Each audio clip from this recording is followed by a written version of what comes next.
Hi, folks. Thanks for being here. That was a little too loud. How are we doing in the audio? All good? I'm just too close. Thanks for being here, part 3 of our cannabis series. I'm Tom Bergeron from ROI-NJ, if you don't know me. We're thrilled to have you here. We're thrilled to have the series. For those of you who are not yet subscribers to ROI, there's certainly a place out there where you can do it, so that's our promotional plug right there. So we gave everybody a little bit more time to come in. We know the traffic was pretty bad on the turnpike. We kept hearing a little trees down, but we're going to get going now. For those of you who have been to our earlier presentations, you know what we do. We got 4 guys up here. They're each going to read from PowerPoints to all of you, and we'll take no questions at all. So get your notes out and do that. Listen, we view our events as really just a dinner party or a breakfast party. We're going to give each of these guys a chance to sort of introduce themselves, talk about their expertise. We'll do a couple of comments up here from me. Mr. Murphy obviously had some thoughts on this industry yesterday, so we'll discuss that. But really what makes these events great is the questions from you guys. So early and often we're going to be looking for people from the audience to chime in. Today's topic is Pharma 2.0 and all of the different ways that we can go with cannabis on that. We know that we'll stray from the topic from a little bit. That's okay. We always like to say we let the level of the audience dictate the level of discussion. And in the first 2 ones, for the people who have been here, I think we've had great talks and great discussions. So without further ado, let me do some introductions. First of all, Mark Seaver from Archer & Griner is here. Joe, I'm going to butcher this, Sagilia. We talked about it 9 times, and Ted Baxter a moment missed it. Leo Bridgewater is easy, and LaQuay Jewell, which I've got down, we'll go through. So I'm going to give each of you gentlemen just a couple of minutes of introduction, talk about what you do, how you're related to this, and we'll go from there. So Mark, let's start with you. Good morning, everyone. My name is Mark Seaver. I'm with the law firm of Archer & Griner. For those of you not familiar with the firm, we have a number of offices in New Jersey as well as New York, Philly, and Wilmington, Delaware. For those of you that attended the earlier sessions of this series, the name may be familiar because Bill Caruso spoke at those events. Bill's one of my partners. We've worked a lot on this issue and certainly discussed it a lot more.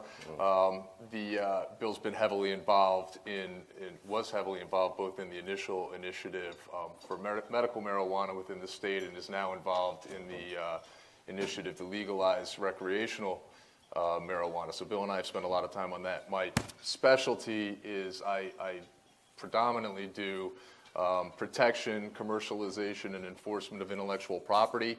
I'm a general business lawyer as well, and so those are the types of issues I deal with, and I'm looking forward to this conversation. Hi, I'm Joe Sagilia. I'm the general counsel of TerraTech. TerraTech's a publicly traded cannabis company. And we have a non-cannabis division too, which is the interesting reason that I'm here. But the cannabis division, we have about 300 employees in Nevada and California, about 15 or so locations, and we're vertically integrated, so that means we cultivate, manufacture, and have retail dispensary locations. We have a brand of products also that we sell in our dispensaries and other dispensaries. And in New Jersey, we have a farm in Belvedere, which is out near the Pennsylvania border, where we grow herbs and lettuces, which would be a good cannabis cultivation location, hopefully, in the future. And before that, I was a partner at a law firm in New York, and I represented a bunch of cannabis companies, so that's my background. Just so you know, we're going to have a lettuce event next week. If you want to get in on that early, it's a growing industry, so we're all set there. Leo, take it away. Hi, everyone. My name is Leo Bridgewater. I am co-founder of the New Jersey Cannabis Commission. I am also the New York and New Jersey chapter president for Minorities for Medical Marijuana.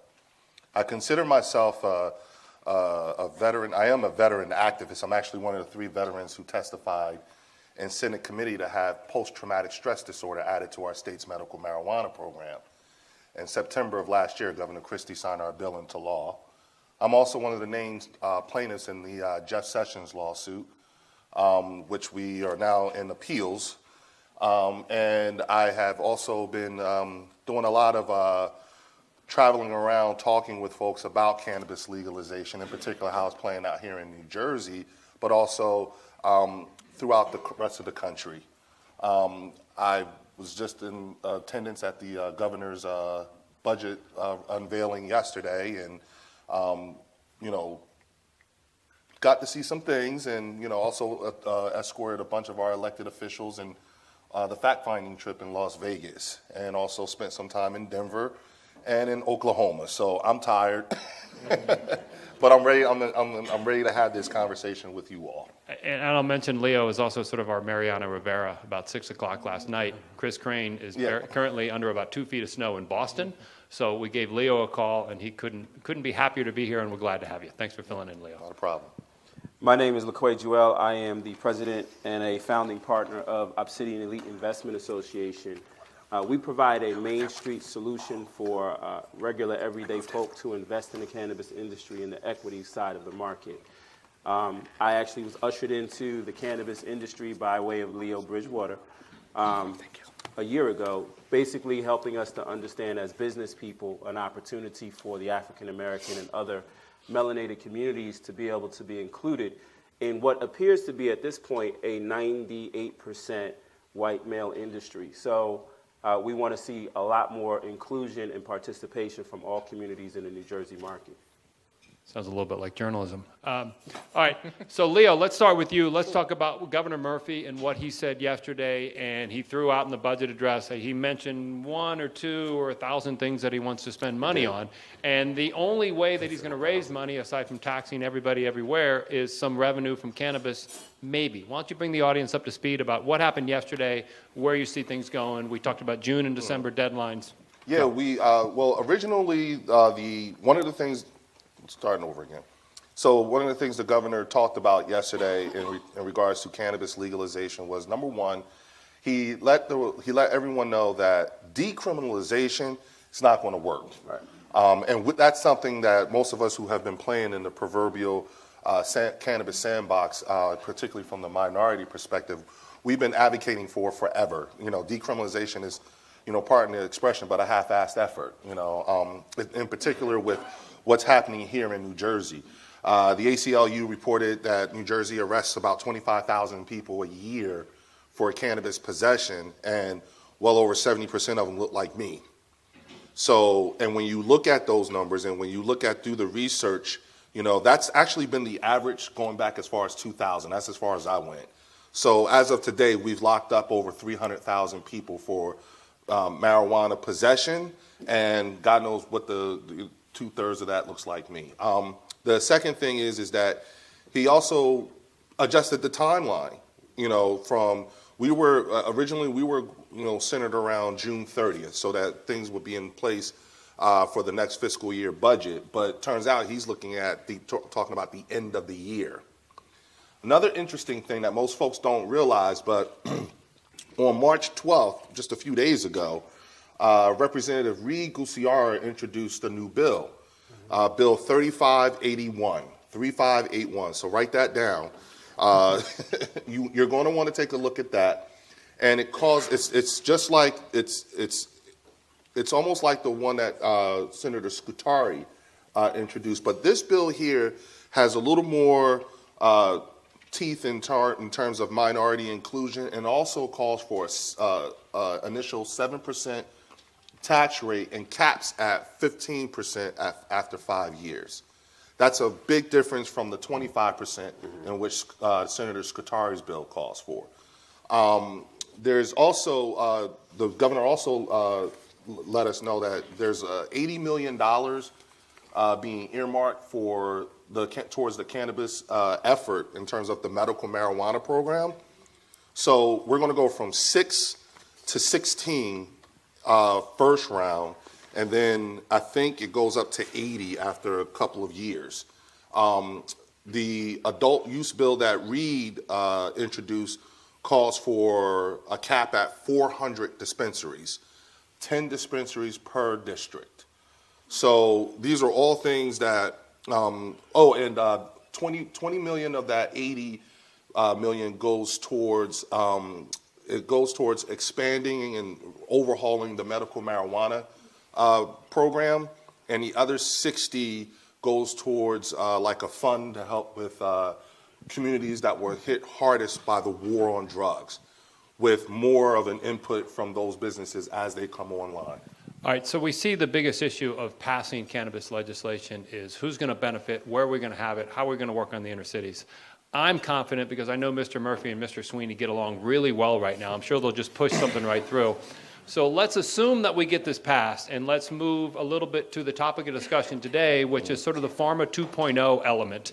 I'm going to bring Mark in here for a second to talk about, everyone says, hey, look, New Jersey's perfect. We're right here. We've got this huge pharma industry, blah, blah, blah, blah, blah. Everything sets up right for New Jersey. But then when you start getting into, where marijuana and cannabis can go, and you start talking about new products, everything comes back to IP, everything, the lawyers got to get involved in everything. You know how that works. So Mark, bring us up to date on where you see some of the issues where if we get this this sector started, and you get a heavy Pharma 2.0, what are some of the issues that some of these companies are going to look at from an IP and a production standpoint? Sure. Well, we talk about Pharma 2.0, one of the initial issues with medical marijuana patents and things of that nature was that nobody could get their hands on marijuana, and we've kind of fixed that a little bit. So now we have people playing around with it, trying to develop their strains and do things. From an IP perspective, when we talk about IP, and I don't know how familiar all of you are with IP, there are different categories of intellectual property. Patents, copyrights, trademarks, and trade secrets are the big categories. And I'm not going to give a PowerPoint presentation on IP law, but it's relevant to the discussion. Some of those categories are governed by federal law. Some of those categories are governed by both federal and state law. Patent law, which is what everybody initially thinks of in terms of IP, is governed by federal law. You can get a plant patent on a marijuana plant. You can get a utility patent on aspects of a marijuana strain, components, uses, extraction techniques, the whole bit. So that's available. The real struggle, though, is can you enforce the patent? And we run into this issue a lot generally in business of it's nice to have intellectual property, but really it's only worth your willingness and ability to enforce it. And on the patent side with marijuana, there's a real question. One of the questions is, if there's a dispute regarding marijuana or cannabis-related companies over a patent involving marijuana or some aspect of cannabis, will the courts enforce those rights? And it really hasn't been tested yet. So that's the big issue. And until that really happens and there's a sense of whether you can enforce or not, to me, there's a real question certainly as to whether Big Pharma is going to come in and take the risk to do all this. I think you're more likely to see some smaller players continue to pursue, and there's been a number of patents that have been issued and that have been filed, and let that kind of sort through, and I think once that settles down and we get a better sense of it, then Big Pharma may come in and take a look. Joe, let's bring you in because you have experience with your company in different states where they're actually doing things. And let's talk about what you're seeing from pharma, from different regulations, from different issues that you're facing there. What are you seeing in California and Colorado that can somehow help people in the room as far as all of these things for different purposes? Right, so I guess Pharma, the company that I think is probably the most well-known, it's not based in California or Nevada, but is GW Pharmaceuticals. It's actually a UK company, and they're doing studies. I think they just actually a week or two ago had an announcement that there actually was not a huge difference between their placebo and their drug for epilepsy for adults. So that was one thing. But they have a product in the UK for epilepsy for children.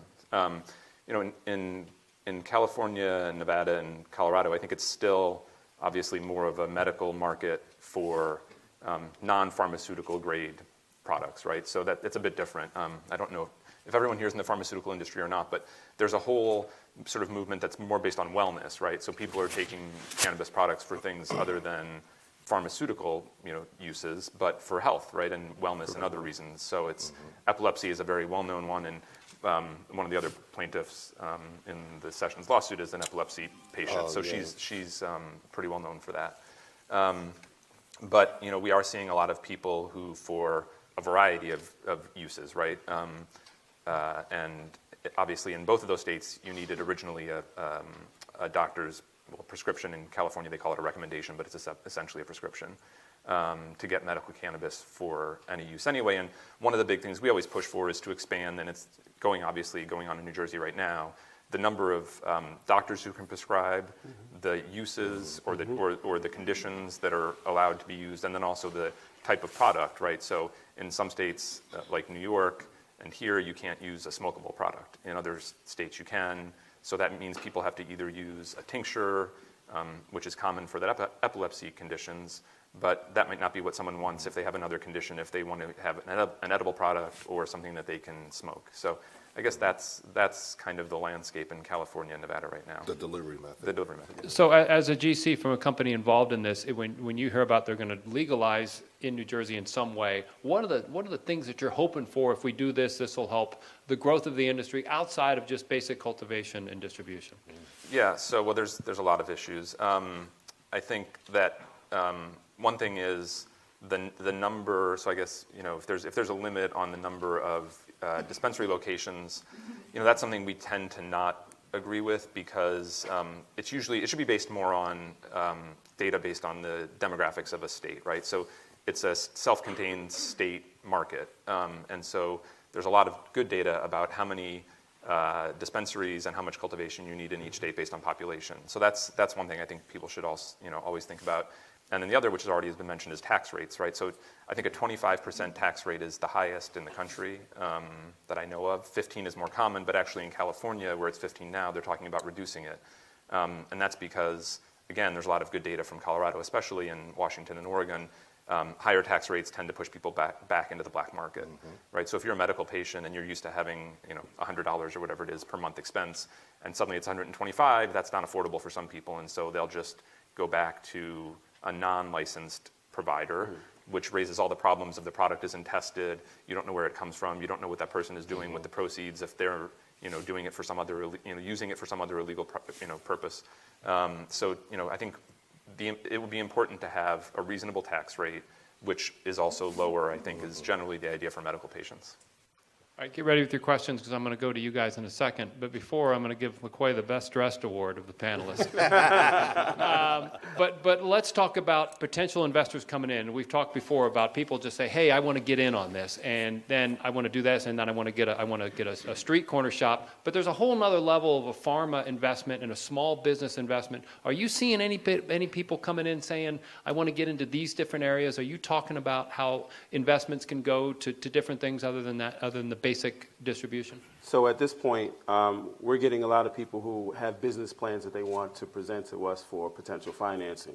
And out of those, they may be in-state. We got one from Canada recently. And so we're looking at the development of the industry in terms of the various types of cannabinoids that are going to be taken from the plant itself and how those products are going to be developed in the market.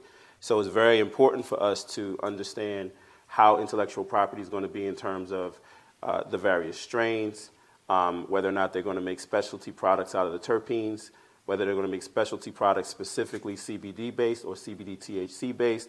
All of these things become potential projects for us to invest in, and the landscape is important, and the law is very, very, very, very, very important in terms of making a price judgment as to how much we're going to put towards that and what the risk factor is going to be. So we have people who come to us not necessarily breaking it down on their end, but we have to be evaluating it in that way. Leo, let me go to you because we were talking before about how cannabis is actually a STEM or a STEAM type product in the different industries, and this gets to where we're talking about. So go a little bit on that. I actually had I was telling Tom that I had an opportunity to have some time with Governor Murphy, and we were, talking, kidding around and stuff, and I explained to him, I said, well, sir, we were joking and everything, and I said, if you really want to get something started, you know what you should do? And he said, what's that? And I said, take it off the state schedule. And he looked, and I said, you don't need nobody permission for that. You could just use your pen. Boom. Take it off the Schedule 1 drugs. You'll really get it going. And he looked at me, and he just was like, I don't know, but let me think about that. And I said, sir, listen, when you were candidate Murphy and we had a chance to talk then, he was very big on STEM, science, technology, engineering, math. And I told him, I said, sir, the cannabis culture as a whole truly encompasses STEAM, science, technology, engineering, art, math. And one of the things that we as a state have an opportunity to do, and I realized this in talking with Mayor Ras Baraka, when I was listening to him respond to some of the things that I was saying, I realized that I hadn't done a good enough job at that point of explaining what the difference between legislatively legalizing cannabis versus this being some sort of a ballot referendum. And the difference is that, one, it's only been done once. Technically, Vermont did it. And how they did it wouldn't work here, but that works for Vermont, if you've ever been there. Not no shade, that's how they work up there, But what we have an opportunity as a state to do, and this is incumbent upon all of us, and in particular those of us who have been playing in the proverbial sandbox for a while, which is the education of the consumer. That is the NJCC's initiative. We have to educate our consumers to understand that it's not just how things are going to play out here when we legislatively legalize cannabis, but you guys have to realize that the rest of the industry and the country is watching us really, really hard because we have an opportunity to bring order to chaos. Part of that chaos that I'm talking about within the industry is the fact that over 80% of the higher echelon ownerships and positions in this industry are occupied by people that look like you.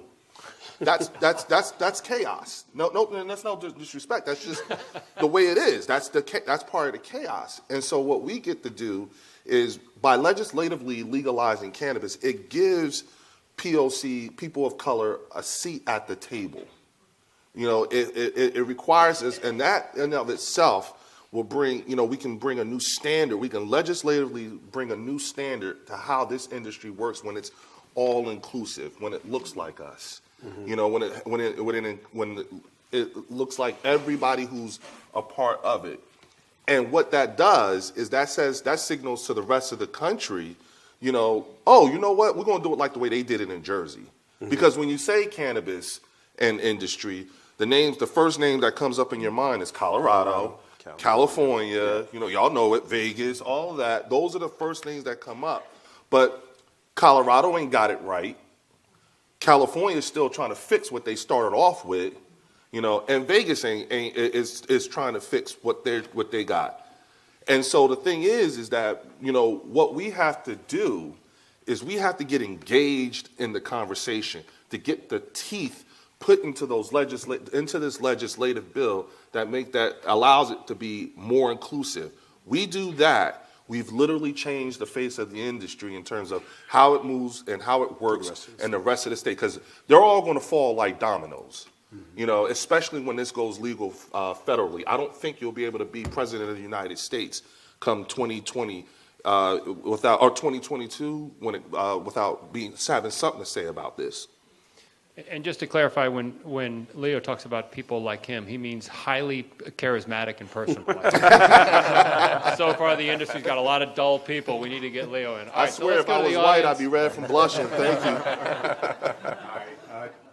Dave DeFusco from Cone Resnick. I have a question for Leo. Yes, sir. So I heard and appreciate everything you said about decriminalization. My clients in the industry are struggling with the really high costs that are associated, very, very regulated industry.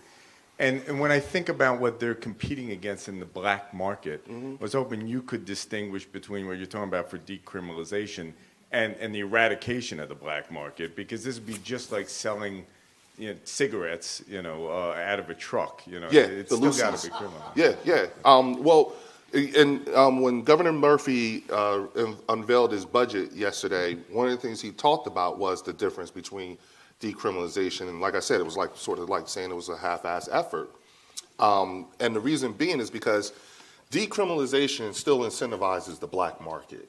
And when you live in a state that has consistently locked up 25,000 people a year, what we have is a police culture issue, number one. Right.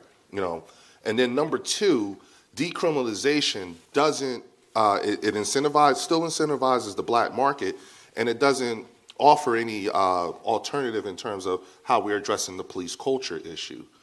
One of the other things that most investors, clients like you have, don't really understand is that when you're talking about, excuse me everyone for doing that, when you're talking about inclusion, you have to consider the fact that most folks don't realize they're not educated in how the history of the industry works and how inclusion hasn't been a part of that history.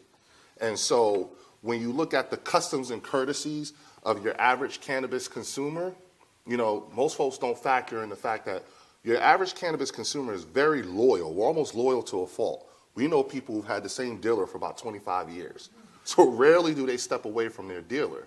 And when you're in a state that's sandwiched between two states who only have medical marijuana and the worst kind of medical marijuana programs a state can have, because in New York and Pennsylvania, you can only get it in oil form, where do you think all them people in New York are going to go get their weed?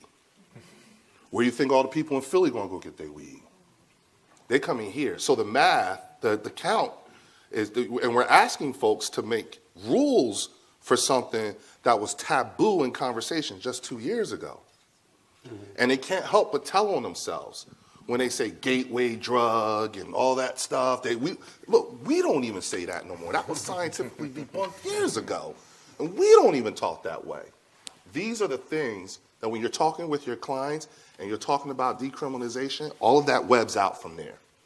So let's talk about getting to the next level. Joe, from what you guys have seen in your company, how do you take that to a whole different standard of where we're going, where we're going to create a Cannabis 2.0, different type of products than just what you're going to get on the street corner? Where does that go? How is that developing for what you guys are doing? Well, so the first thing is you need to have testing and some sort of R&D process, right? So because there are, I don't know, hundreds and hundreds of companies in California, right, who are making a variety of kind of specialized products. And if you don't have testing and if you don't have any kind of R&D, then you can't really do that, right? So the system has to allow for that, first of all. And then, it could be like any other industry, hopefully after that. Some people compare it to the craft beer industry where you have, segmented products that are specialized for particular consumers, and then you have a Budweiser or a mass market product, right? So I think that's what you're going to see eventually, but it takes a while because people are still. It's a relatively new industry, right? Even in California, it's a few years old, but only just last year it became legal. So that process takes a while for the kind of research that you need, and since not a lot of people can do research, that obviously makes it more complicated, right? Just even a small factor that is being debated in California right now is samples from distributors and manufacturers to dispensaries, which is currently not allowed, and so people are trying to figure out how to get around that. But if you think about, how can your salespeople explain a product to a customer that they aren't able to try, it's just very complicated, right? So that's all those kinds of things that you may not even think about at first when you think about a legalization system are factors that affect, what kind of products people have access to.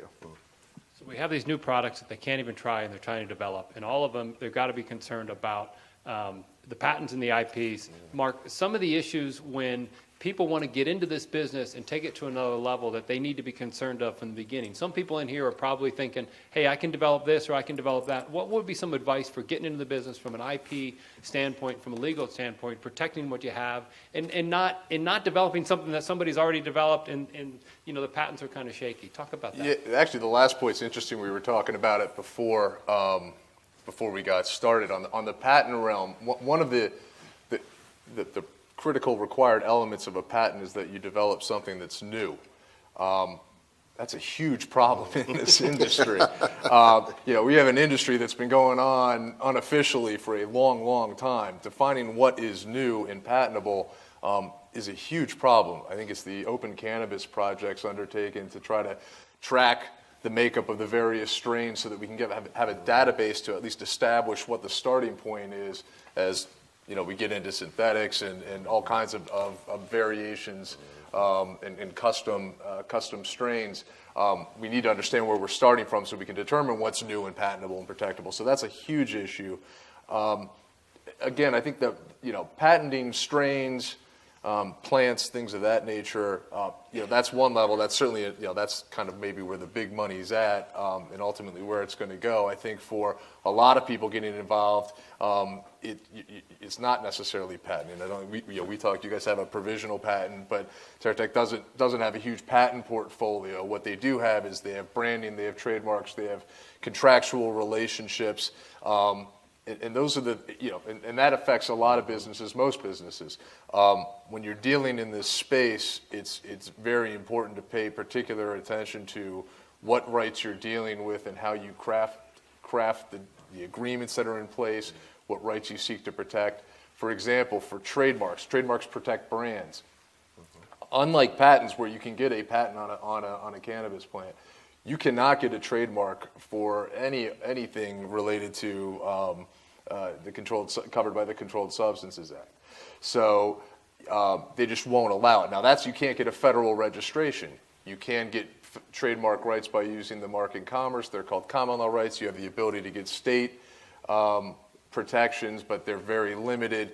So for the rest of the world outside of Big Pharma, who can go get these patents and then have a question about whether they can enforce them on a lot of these other types of intellectual property protection, which affects a lot more of the industry, you just got to pay careful attention to what you can do and can't do. There are, and unfortunately, a lot of it's being left up to the courts, and the courts are horrible at dealing with these things and dealing with new matter. And so you have inconsistent decisions out of different courts, whether they're state courts or federal courts, whether they're located in states that have legalized recreational marijuana or haven't.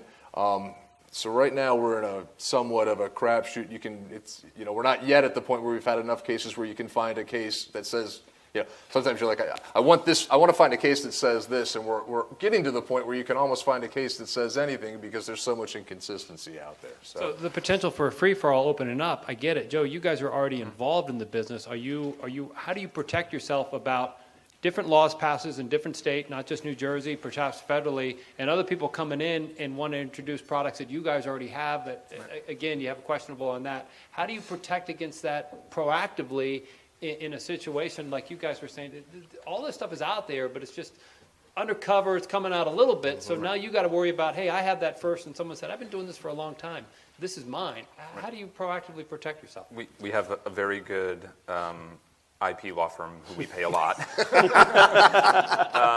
It's actually, I wasn't going to be that overt with a sell or anything, but it actually is. Thank you. I've been in my current position for a year and a half, and IP issues are the one thing, I'm not just saying that because that's this topic, I say this everywhere, is the one thing that's taking up more of our time and more of our money than I expected 2 years ago. So we have watches, at the federal level, and our two trademarks are, one of them is fairly common in the industry and the other one is a little bit less common, but we get hits at least every week, and we're involved in conversations with other people who are either trying to file similar marks or challenging our marks. So that it happens all the time. And there was actually just even one just sort of anecdotal story is there was an article about 2 or 3 weeks ago. Hershey's is challenging a lot of cannabis companies for use of strain names that are similar to Hershey's products. So Jolly Ranchers is one of them. They've sued a bunch of dispensaries that carry products called Jolly Ranchers. So here I'm thinking Doritos. That happens too. So, but there are constantly, more so trademarks, at least from what I see, challenges. There hasn't been litigation yet, although I think that one of the companies that Hershey's was threatening did threaten litigation, but they settled. So yeah, it happens all the time. If I could just add something quick, there is, to clarify, under the Lanham Act, which is the federal trademark statute, you can get a registration for example, if you had a website that, when you apply to register a brand, you register it in connection with specific goods and services. And so what we're talking about is what are the scope of those goods and services. You can have a trademark or a brand that's for a website that discusses the benefits of medical marijuana. That's not illegal. You're providing information about that. You can get a federal registration for that. What you can't get is for the sale of medical marijuana. That you can't get under it. And so you do have a lot of trademark owners who have applied for and registered trademarks that are tangential to the business, actual cannabis. And you certainly see disputes where you have parties who are not in that industry going after people that are allegedly infringing their marks within the industry. Those types of suits do exist. It's when you get into situations where both parties are in the industry, is a court going to come in and say, because there's a doctrine called the unclean hand doctrine that says you can't go and get benefit from a remedy in court if you've done something illegal. It's broader than that, but it effectively covers that. So when you have two people in the industry fighting over it, is a court going to enforce those rights or not? Which court? Federal court, state court, California, New Jersey. They're not all consistent. Thank God we have lawyers. Well, if it was all easy, my kids wouldn't be in college. So. Getting any? Okay, thanks. I love what you guys are talking about, and as a pharmaceutical company executive, right, I know that pharma is one of the economic engines in New Jersey. But when you look at healthcare innovation, Cambridge, Mass, Research Triangle Park, Silicon Valley, there are a lot of other places that have really taken the lead in innovation.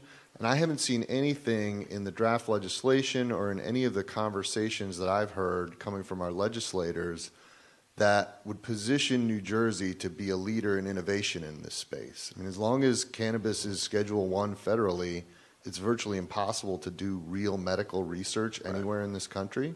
And I'm wondering if you guys have thought about or heard about any moves we could make to make New Jersey the most prepared when that drug is descheduled federally to really kick in that medical research to not patent strains, but to make patent medicines in the classic NDA style. Well, one of the things that we have going for us as a state is we have some of the best institutions of higher learning in the country. And the way we can make that a known fact again is with the science, technology, engineering, art, and math part. I'm gonna keep saying that, like STEAM. And so remember when I said we have to take the lead on this and we have to, the country is watching us? It is actually in that aspect that I'm talking about in terms of bringing order to the industry. We do that by, everything you just said is a problem. I just kept hearing opportunity. And that's the reality of it.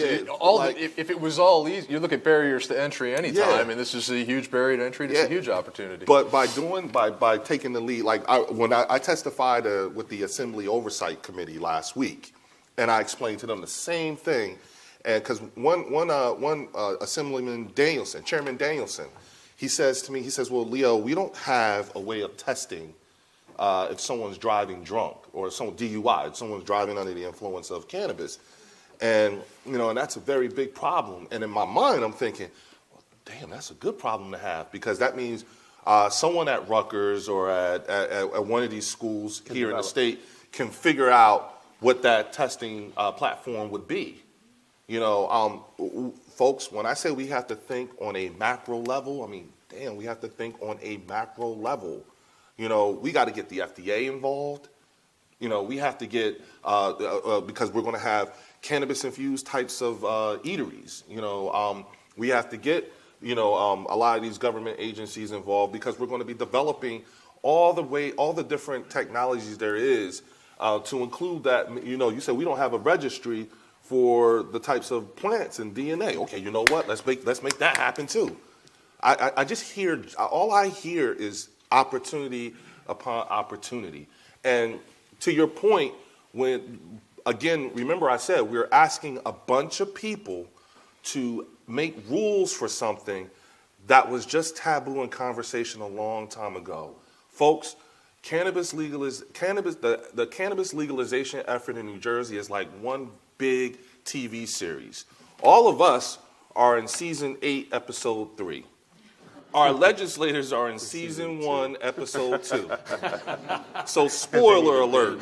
The courts are in the pilot, so Yeah. So spoiler alert. It's not dangerous.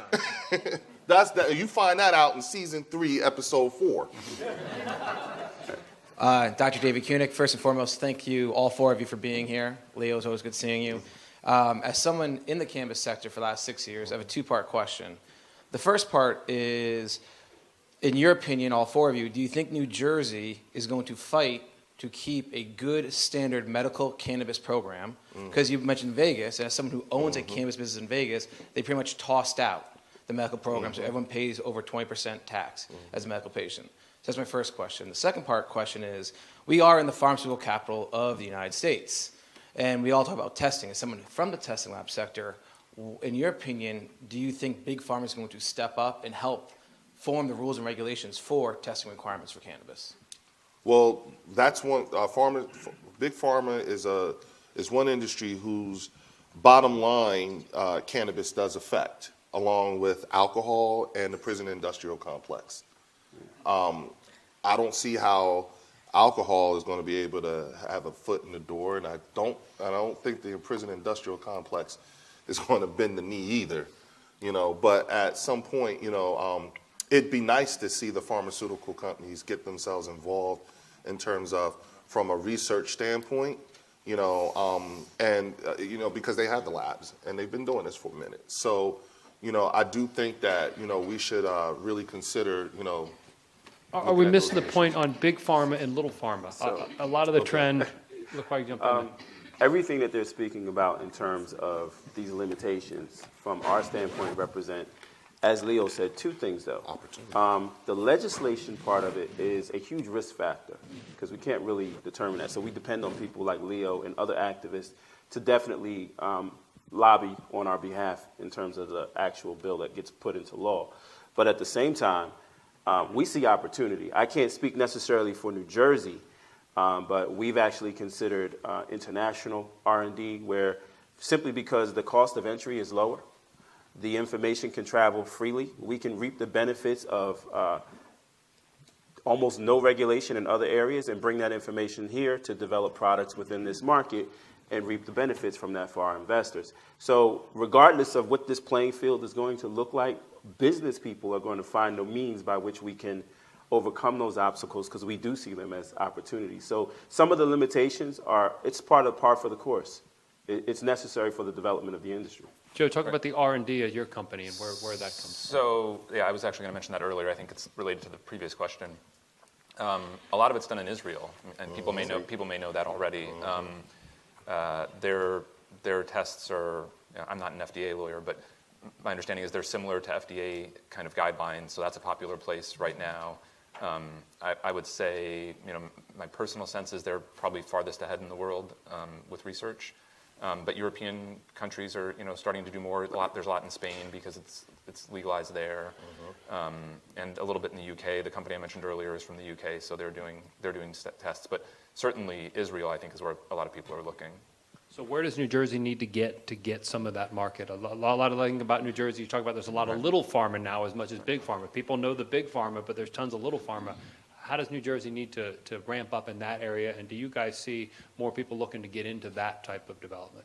I do. I get that a lot. One of the things about the activism side of this industry, first of all, what Jeff Sessions did with the repealing of the Cole memo, what that the effect was, a lot of big companies in this industry now have to work with the activists. You need us now. You need to, and the thing is what they're wanting to see now is they're wanting to know what kind of, sweat equity do you have in this industry. Once they feel better about you as an activist, now you have their support because the answer, all roads lead back to the bill. At the end of the day, the bill. We got to have, and we have to get engaged in terms of being able to address all the things that you said, so that it takes those roadblocks out of the way, so we can do the research, we can bring people here. And I think for big pharma, it's not worth the risk yet. Right. They sit on the sidelines. I think for small pharma, it may very well be worth the risk, and that's what we're talking about here. Is get out there. I mean, I'm the lawyer. I talk about the negatives and all that kind of side. I get it, but those are the barriers to entry that make it worthwhile doing the types of things you do. Because if it is successful, small pharma will make progress. It'll show the value of all of this, and big pharma's then, it will step up when the time comes. Frankly, I think it's going to acquire a lot of small pharma in this industry, and that's how it's going to go. It's going to let them small pharma take some more of the risks when we're a little uncertain as to how it all plays out. Let it develop, establish, the efficacy of these drugs for a variety of uses, and then step in later when it gets settled. Hi, I'm Stu Zakum from the New Jersey Cannabis Symposium. Next one, March 29th, NJPAC. Leo, this is for you more because you're really involved in this. Is this Bill 3581 a distraction from the legalization initiative by increasing the amount of dispensaries is the way to get us off that path? No, I don't feel as though it was a distraction. And the reason why I'm saying that is because I talked with Reed, and this was something that Reed's been working on for a long time. And so this was just the baby he birthed. It just took some time to birth this baby.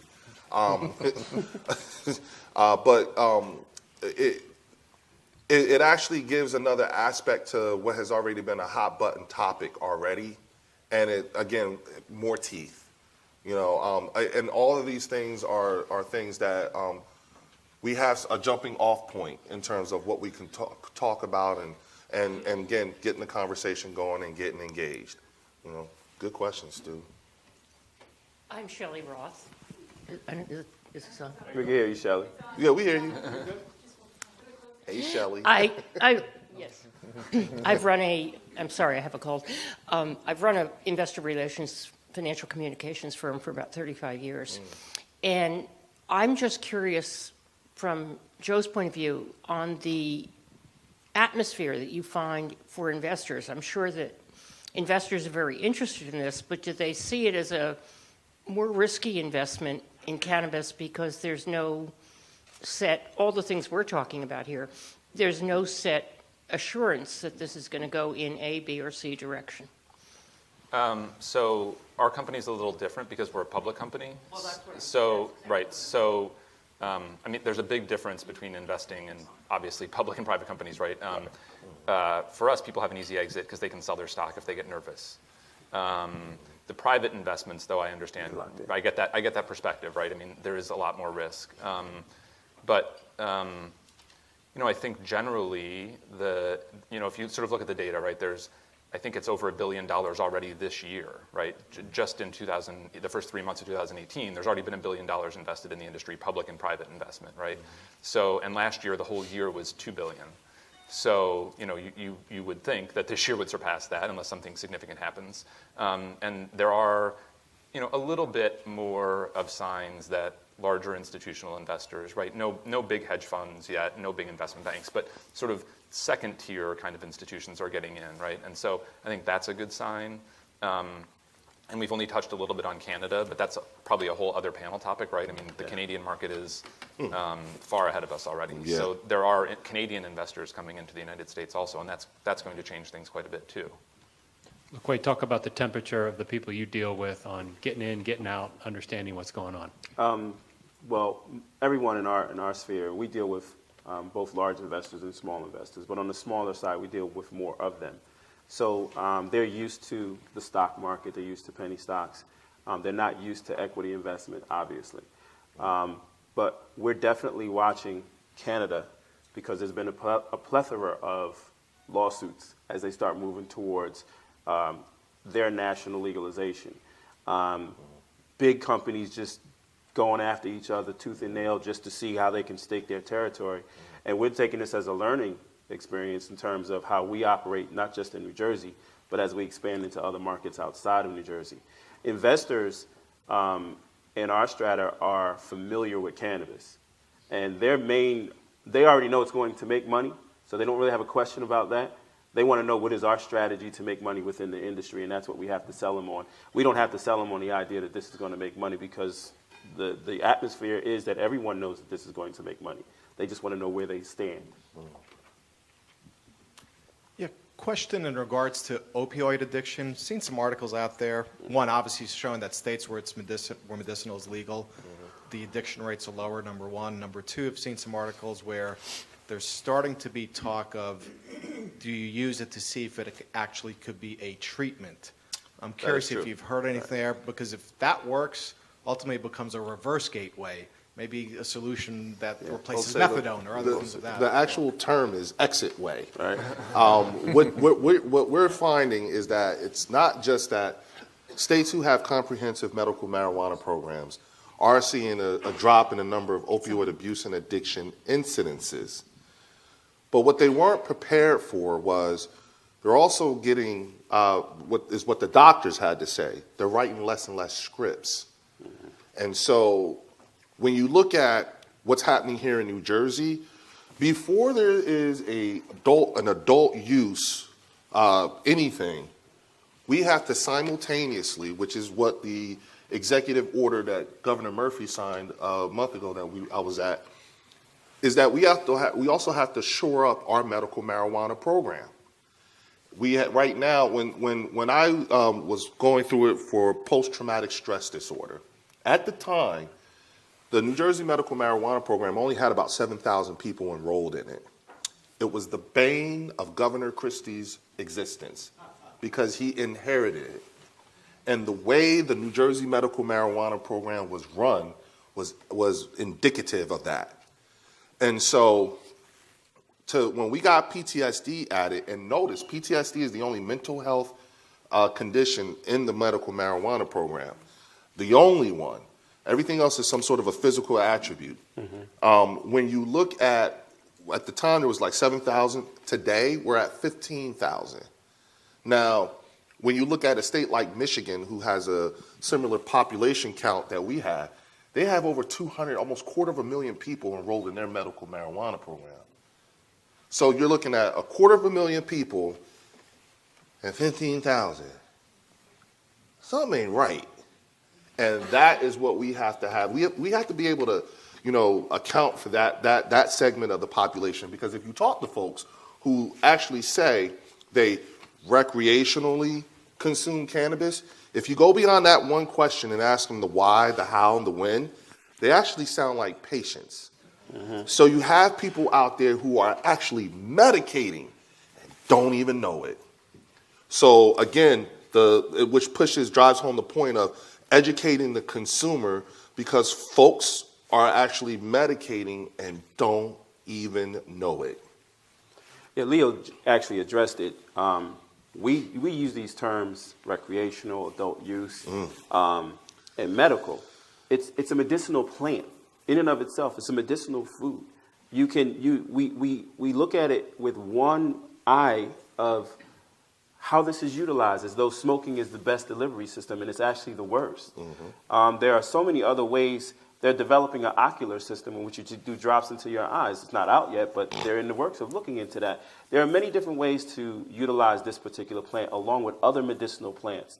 I actually see cannabis legalization being at the tip of the spear or the forefront in a revolution of how we view health. We're looking at it from a Western perspective where pull out the CBD, throw away the THC, but it works together as a cacophony. It works together in the symphony in terms of how it deals with your body. If we're taking Percocets, all of these other different narcotic drugs that we just pop like pills. I have an aunt right now who does that because she has pancreatic cancer. And my family called me. They know what I'm doing. They said, can you get her some cannabis or get her on the program? And she didn't know anything about the program. She's a devout Muslim, so this is something that they view in their mentality as being evil. So therefore, now she's okay with taking Percocets. She'll literally sit there and have a pile of Percocets and go boom, boom. And I'm like, now to wean her off of that but that's normal in our eyes. That's health. You're being healthy there. That's not being healthy. Healthy is would you like a bud so you can put in here and make some tea and drink that? You're not going to have the pain that you have right now. You're actually going to be calm and relaxed. But we view that as though it's something negative. And I believe that all of these efforts that we're doing right now is really an effort to change our mentality. We're trying to figure out how we make money in the process and how we regulate it and so forth. But this is a change in society. This is not like just one little commodity. This is a commodity that is going to affect everybody because of the level of health that it does.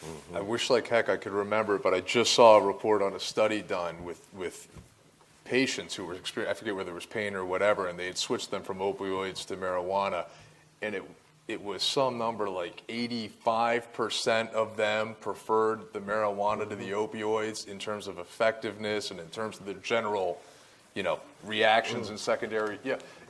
It was a remarkable number, and I think to some degree, as this gets out there more, the market itself will hopefully help push legislatures and everybody in the right direction in terms of this. The opportunities of the farmer use are just overwhelming. Folks, we all know something that everybody else don't know. So I'm just going to assume that we're all on the same page in terms of how we see this. But let me explain something else to you. As a tax-paying United States citizen, you are at 22 veteran suicides a day. That's a fact. Half of that number is the Vietnam veterans. So they're still doing themselves. Okay, we have more Vietnam veterans who came home and killed themselves than who actually died in the war. So we're talking over 58,000. That's ridiculous. And we passed that number years ago. Now, I've been to that VA hospital, just around the corner, somewhere around here. Yeah, see, they passing them pills out like it's candy. Mm-hmm.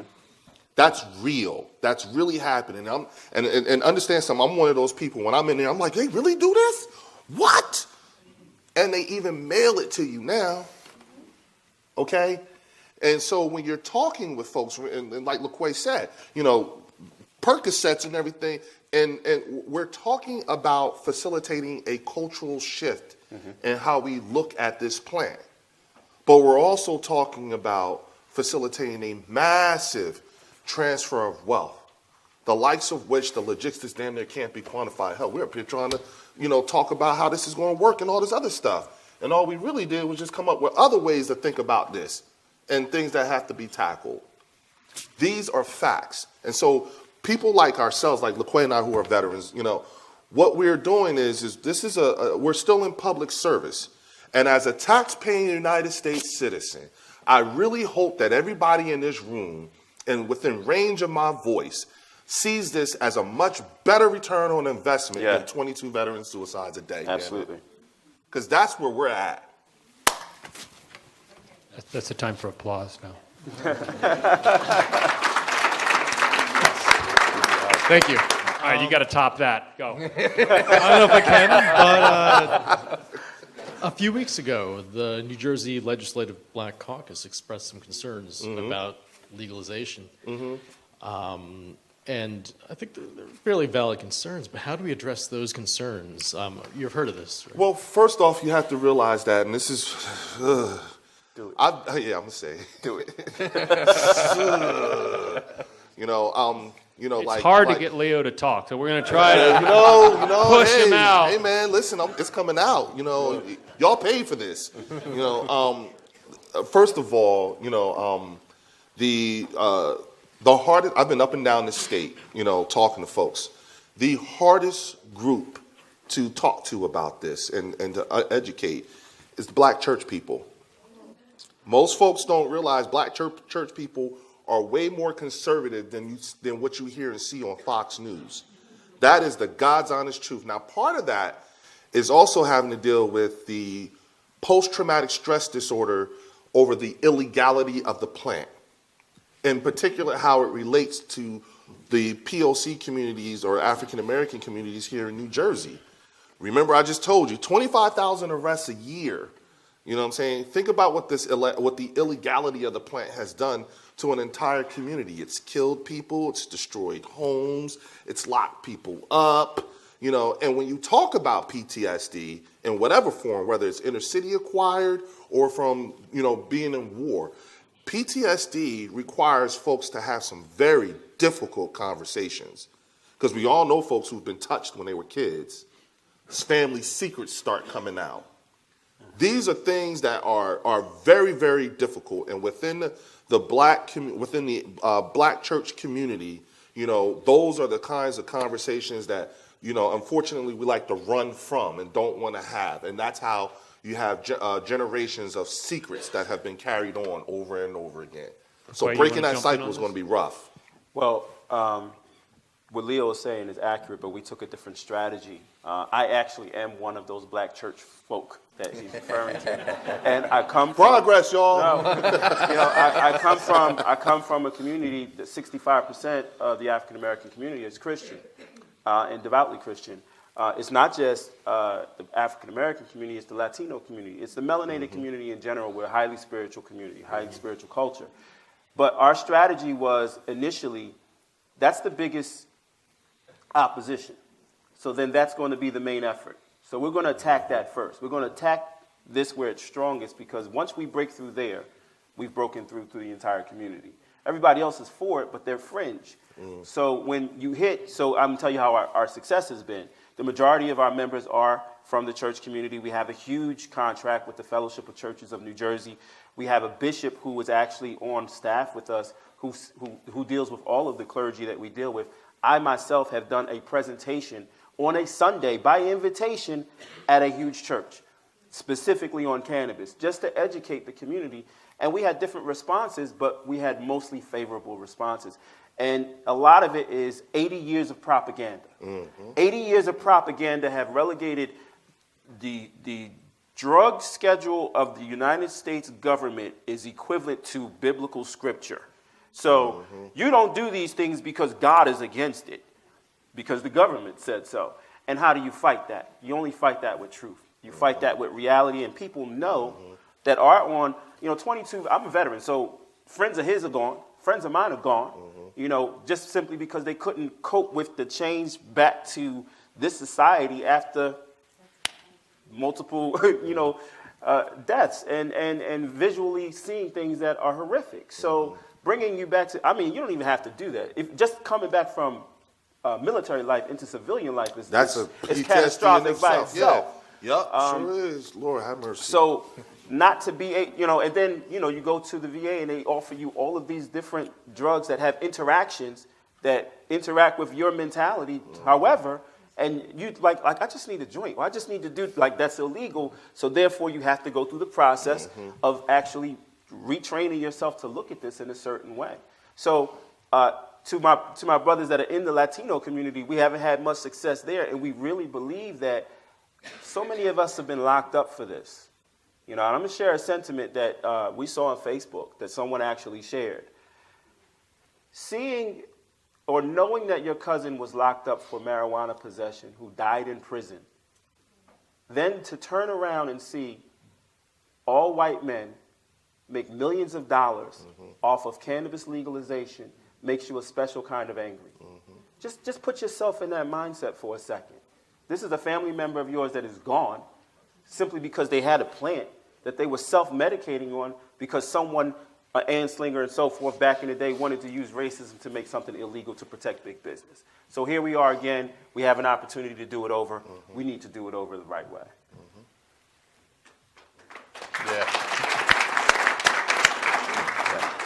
Good morning, everyone. My name is Scott McGrath. I'm with Canalytics. We're a testing laboratory and research center. My question is for Joe.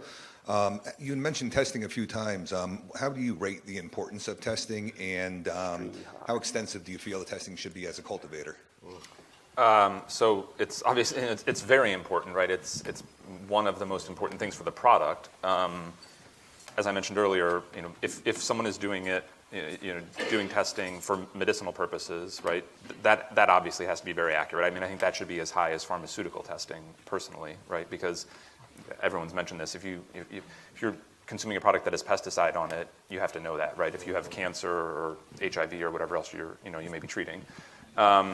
And so, California, it will be regulated by the states, right, most likely, and then by the FDA when it becomes federally legal. So each state has to have a testing system. California is kind of nascent and it's just going through the process, right? But, I guess the question is it, and you could do it differently. You could have state testing labs, presumably, but in most states it's just private labs that test the product.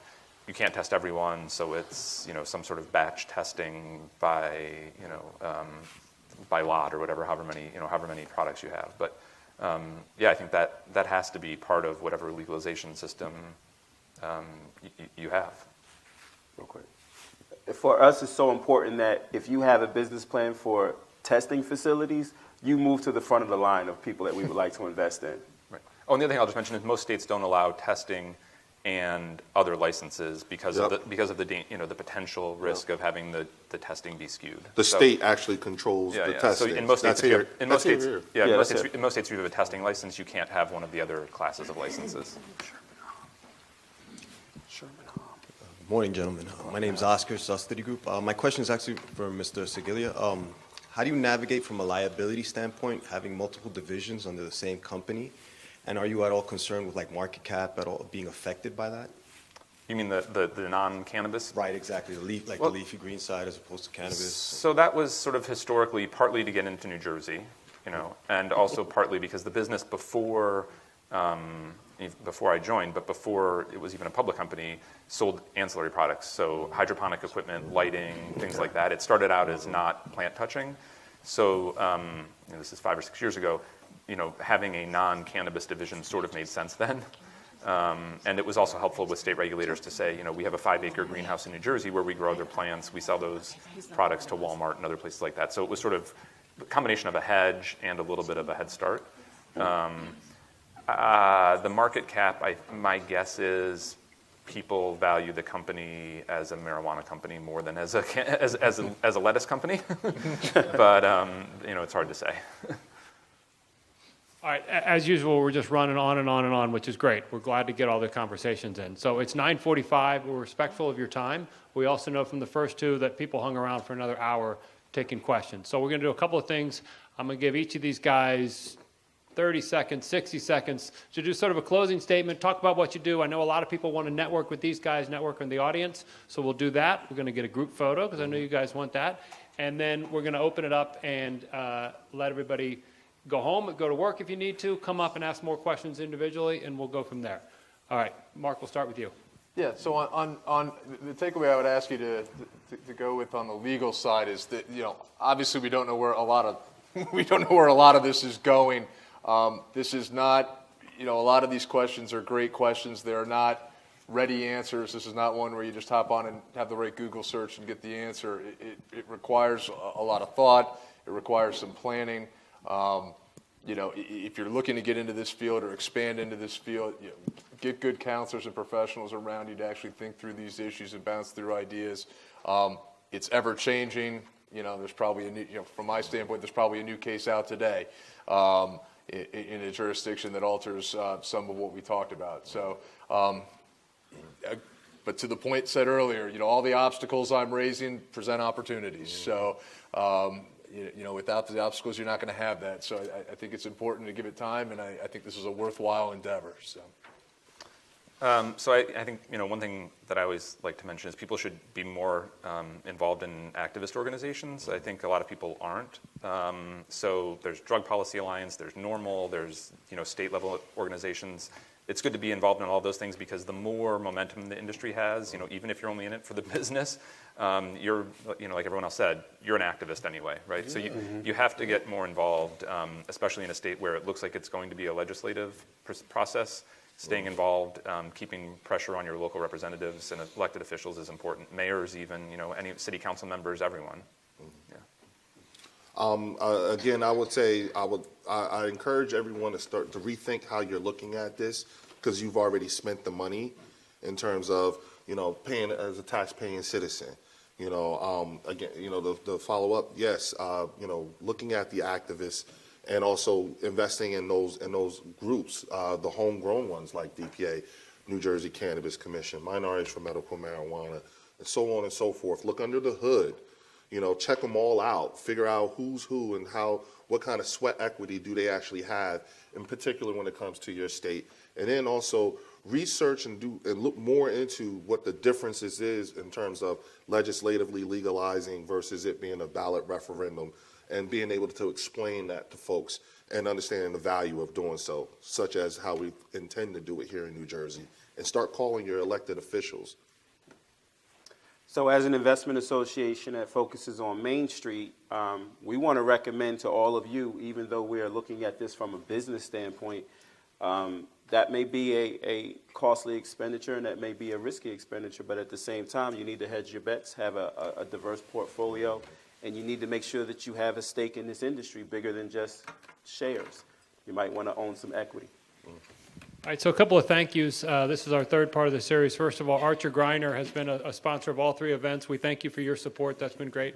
Eisner Amper, the accounting firm. Is there anyone from Eisner here today? A big thank you to Eisner for every way they've participated and helped us put this out. For the other guys up here, Obsidian's been here twice. That's great. I see TerraTech is here. Forefront Ventures, again, I apologize that Chris couldn't be here. I'm going to give a shout out to Randy at CBRE. You can grab him he spoke at the last conference about a logistical thing, so thank you for your support. This was great. We loved it. So, also a special thank you. Barbara, raise your hand back there. If you guys like Mayfair Farms, this is a great facility. So if anybody needs to plan an event, I would check with Barbara because this has been a great location for us. We enjoy the room, we enjoy the food, we enjoy the location. So thank you, Barbara, for all of your help there. All right, with that, I'm going to ask you guys to stand up. Move your tags. You're like silly. Let's get a photo, and then everybody can rush the board. Oh, and before we go, the next for ROI, cybersecurity. Who wants to talk about cybersecurity? We're going to do that March 27th down in Bedminster. So think about that. Everyone here will be spamming you with all kinds of information, but they're good. We run good events, so come check it out. With that, thank you, folks.